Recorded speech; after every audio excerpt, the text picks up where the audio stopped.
Welcome to Samvad. This episode is from Cochin, and we are in a very beautiful location in Cochin. Today we have a special guest, diplomat Sri Venu Rajamony. Our immediate neighbor Sri Lanka is facing its worst economic and political crisis. Recently, Gotabaya Rajapakse had an unceremonious exit. The man replacing him is Mr. Ranil Wickremesinghe. Ambassador Venu Rajamony had an in-depth knowledge in South Asian issues. He will speak about the Sri Lankan crisis.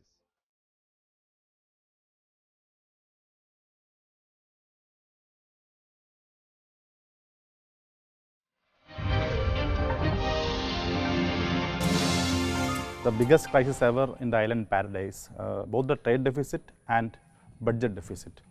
The perfect combination for a disaster. What's next for Sri Lanka? Well, huge challenges await Sri Lanka right now. First and foremost, what they need to do is to establish a government. Right now, there is a vacuum. They need political stability. As we all know, both the President and Prime Minister were forced to step back by protesters. Ranil Wickremesinghe is temporarily interim president, but next Wednesday, the Speaker has asked for a new president to be elected by the 225-member parliament. We will have to see who will emerge as a leader in that election by the parliament. But that still is a temporary solution. Whoever is elected will, while on one hand have to manage the immediate financial crisis, also prepare for a general election in another 6 to 8 months when a new president and prime minister both are elected by the people at large. Only that will bring legitimacy to the government completely. Today, since the parliament is electing one amongst themselves, I presume that there will continue to be allegations that this was a deal stitched together by the major political parties and the major political leaders. The public protest that we have seen was a spontaneous protest targeting the entire political establishment. It reflected a loss of confidence in all political parties and all political leaders. So whatever interim arrangement comes into being will still bring an older leader back.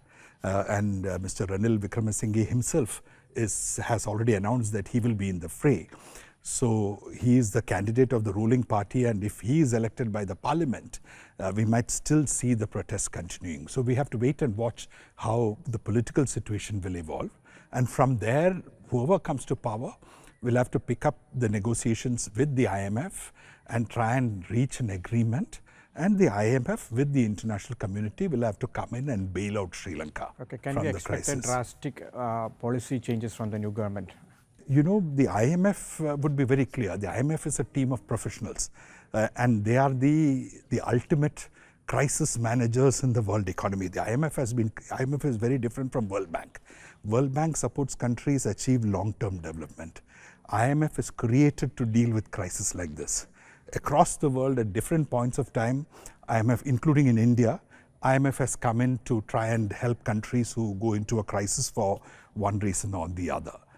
Sri Lanka itself, since 1965, has gone to IMF 13 times. So this is not the first time they are going to the IMF. So the IMF are a bunch of professionals. They will come in, they will say, this is the crisis, this much money we will bring to handle the immediate situation. But these are the steps that you need to take to achieve stability.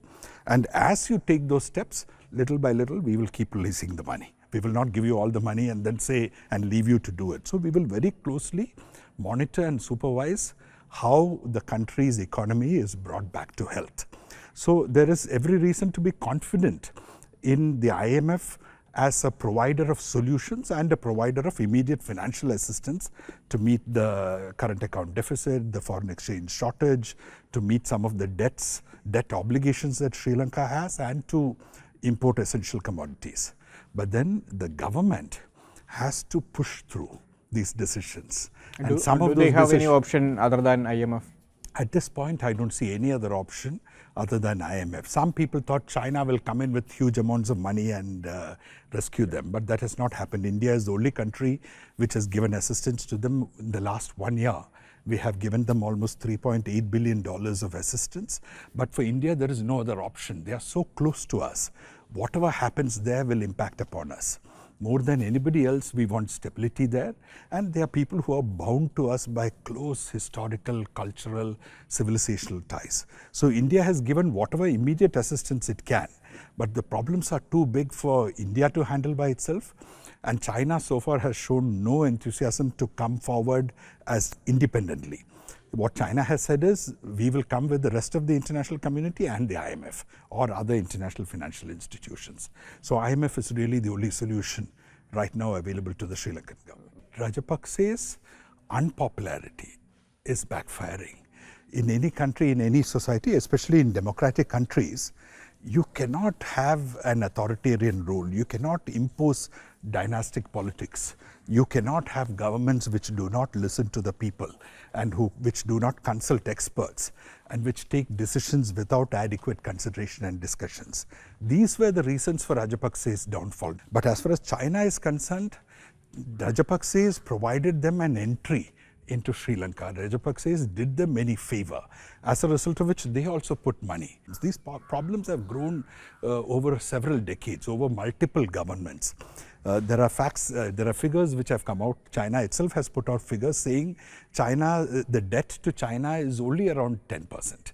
And the debt owed to Japan and the Asian Development Bank is much higher than the debt owed by China.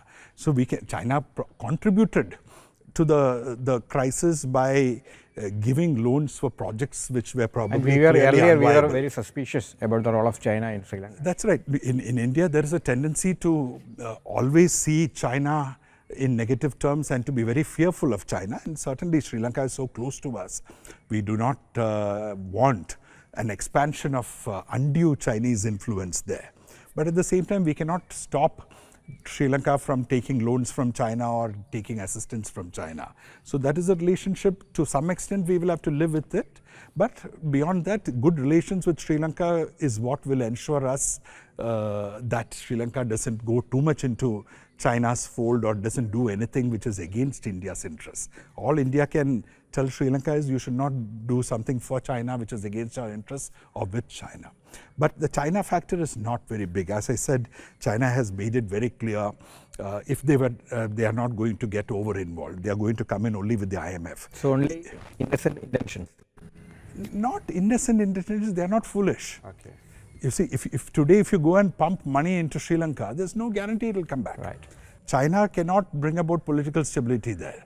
The Rajapakses, who were their friends, have fled. You don't know who's going to come to power. You don't know what his views and policies will be. So it's much better to step back, let the politics settle down, and whoever comes to power, ultimately China is a big, powerful country. China's economy is so strong that any country in the world will want good relations with China, will want to trade with China, will want Chinese companies to invest there. So they are confident about that. So it's nothing to do with innocence, but just pragmatism. Pragmatically, putting money blindly into Sri Lanka makes no sense. But coming in with the IMF, where the IMF comes with a package of reforms, whereby Sri Lankan economy will be nursed back to health. That is the need of the hour, and China will join that effort along with Western countries and along with India. India may not be in the Lankan shoes, but there are some common symptoms. Which countries may go in the Sri Lankan way? It is difficult to predict which country will go in the Sri Lankan way. Especially in South Asia. Yeah, but what has happened is both COVID and the war in Ukraine has hugely disturbed the international economy and is creating ripples and repercussions all over. In our neighborhood, Pakistan is a major crisis. Afghanistan under Taliban is under sanctions, and it's very difficult to do anything there. And if terrorism once again grows in Afghanistan and Pakistan, we have major concerns as a neighboring country. Similarly, Myanmar is under military dictatorship and again under international sanctions, struggling to get back onto its feet. And while Bhutan has always been relatively stable and prosperous, it's a tiny country, but Nepal has also witnessed huge amounts of political instability. Bangladesh has been a close friend. Our relations with Bangladesh are the best ever under Sheikh Hasina, but soon there will be elections in Bangladesh. And what government it brings and whether there is a clear majority, all we will have to wait and see. So in general, all our countries in South Asia are importers of oil. And with the oil prices going sky high because of the war in Ukraine, we are all affected. Similarly, for many countries, India is self-sufficient in food. We have been exporting food grains. We have been providing food grains to the others. But many of our neighbors import food grains. And food grain prices, again, have gone sky high. All commodity prices have gone up. So this impacts people.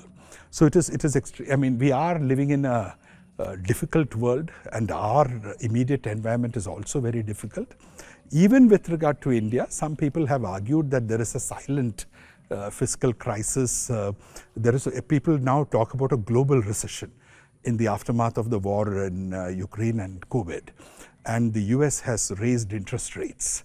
And when the US raises interest rates, money which was in emerging market economies all flow back into the US. And the US dollar strengthens.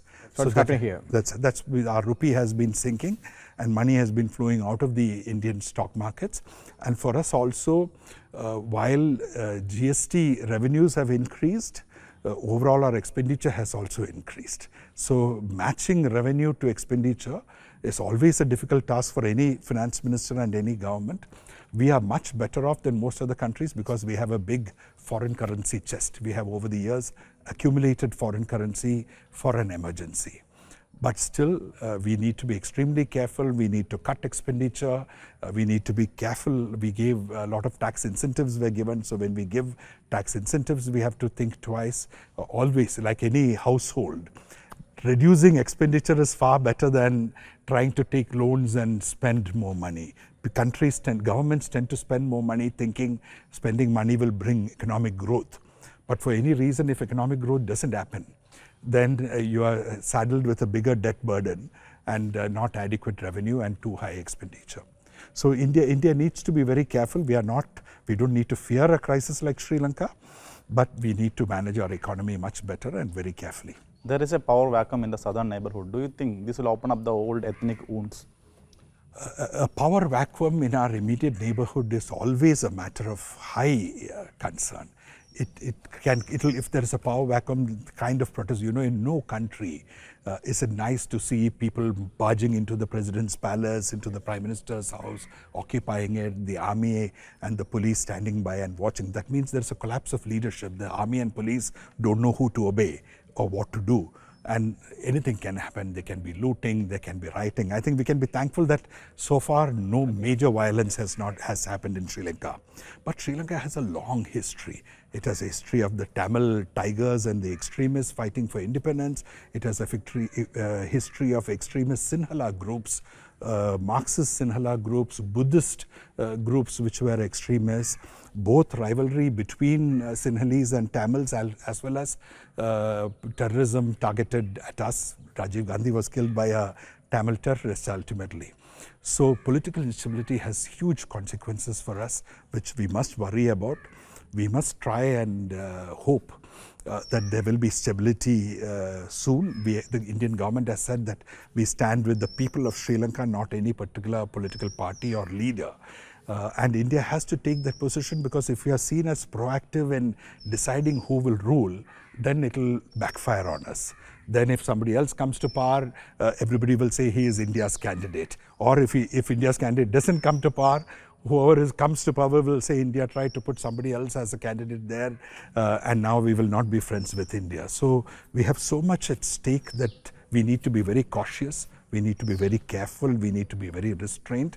So that's why we are repeatedly saying we are with the people, but we will not get involved in domestic politics. Domestic politics solutions have to be found from within the country. Can you expect such a great leader will emerge from Sri Lanka in near future? Can you expect it? Well, once again, great leader is too much of an expectation, but a leader who brings stability and conducts negotiations with the IMF and implements the reforms that they suggest is the need of the hour. The Premadasa family is coming back, the Sajith. and the Marxian leader Anura Dissanayake is uprising. They are also getting active. So I know it's a very complex situation. But to go back once again, I don't think anybody thought Narasimha Rao was a great leader. Right. But he implemented the biggest economic reforms package, as a result of which India is. We all are enjoying actually. So that is the kind of leadership that is needed. You don't need somebody very flamboyant. You don't need somebody very popular. But you need somebody who is very clear of what needs to be done and is willing to bring the right people together in running the country. Okay, appreciate your time, sir. Thank you. Thank you very Thank you very much. I enjoyed talking to you.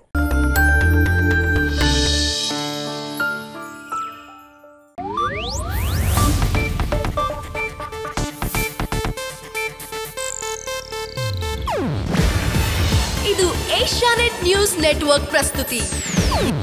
ನೀವು ನೋಡ್ತಿದ್ದೀರಾ Asianet ಸುವರ್ಣ news.